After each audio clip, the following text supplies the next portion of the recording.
reason why I do that is because subconsciously, when what you're doing is if you're actively engaging with people that have commented before, subconsciously that actually gets people to want to comment more, ask questions. I can see that this creator is replying to questions in videos, so I get that chance to be in that spotlight. You do a lot of video replies on TikTok, which I can see here, which we've talked about that today, and it's a feature that everybody should absolutely be using, and they very often perform well. What would you say is probably one of the most common questions that gets asked to you from the real estate community about TikTok, about growing the brand, about marketing? How can I create content that converts? Because as much as, yes, we can focus on the vanity metrics, the views, the followers, they're great and they can serve as trust to me. I work with a few brokers, and yes, they work as trust if you get another agent in, but more so it's how can I get them off the app? And we could do that with some of the strategies that we spoke about today in terms of like just being seen as that voice, that expert. So that is the biggest question, is how can I get this off? Now, obviously we can use call to actions in our posts. We can create what we call offer posts. You know, hey, are you looking to sell or buy in the local area? Hey, reach out to me today. They work very great.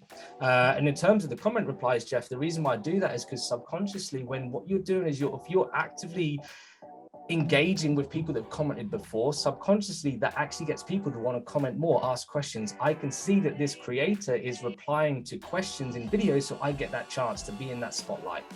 So how he might reply to me, I might get my username potentially seen by tens, if not hundreds, if not millions of people.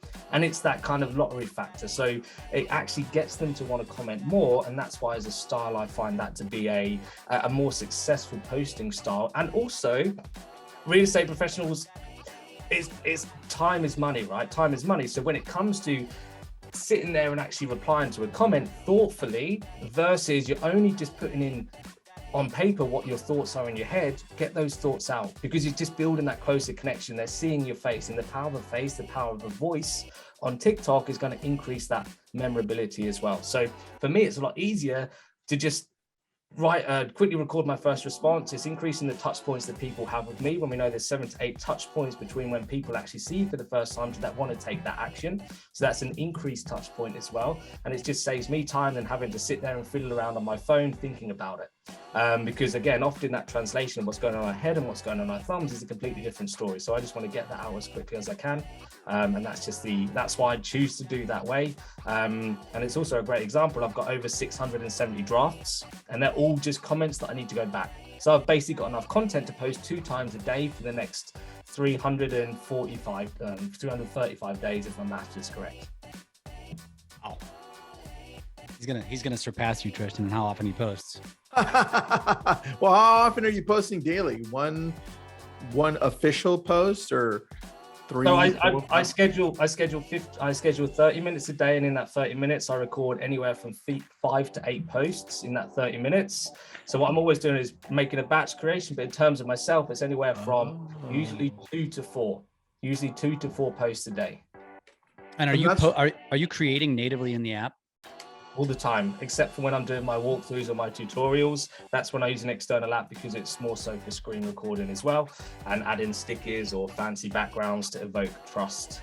There's certain psychological hacks that I use in my content that not many people know of, that you might not even know. If you see my videos, I can point out a few now that you'd be like, that makes sense. I see that, but I need to point them out. But subconsciously it tracks people. And when I do my screenshots, that ties into that as well, as opposed to recording and uploading a full screen. I shrink it down, and the backgrounds of my screen records actually correlates to the uniforms and the attire that I wear, as well as the colors that I use within my content as well. The videos that you're posting on a daily basis, are they also, do you include those responses by video as well as part of that, like 3 or 4?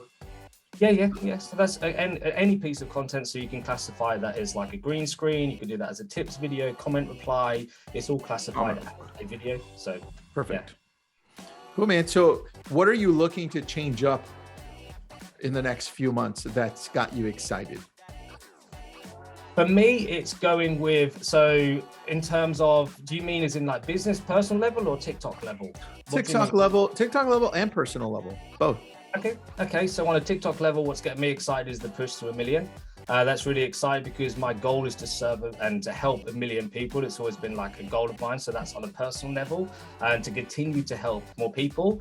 On the side level, it is putting everything that I know, all of my coaching, all of my training into a do-it-yourself training course. At the moment, the only thing that I provide is a done with you service. So my one-on-one coaching program, actually we just launched the beta version of that, which was last week. So it's over 3.5 hours of recording, and that's me going through everything on how to build your audience, how to go live, how to use hashtags, how to create content pillars, how to convert and funnel people from your TikTok into external channels as well. So for me, it's actually doing a full-on rollout of that do-it-yourself program. So it is actually currently in beta at the moment, but the success, we're just kind of doing it is available. So I think Jeff has got the link. But yeah, so that's what excited me as we switch to then building a community and building more of a community, and then launching that as well. But also, yeah, doing group coaching models, getting more realtors in that community, because the only option they've got at the moment is one-on-one with myself or a do-it-yourself course. So it's rolling out to a larger scale group coaching where you can be involved in that community, work with other realtors, share ideas, share feedback and insights into your posts, and then you're building up your own referral network as well.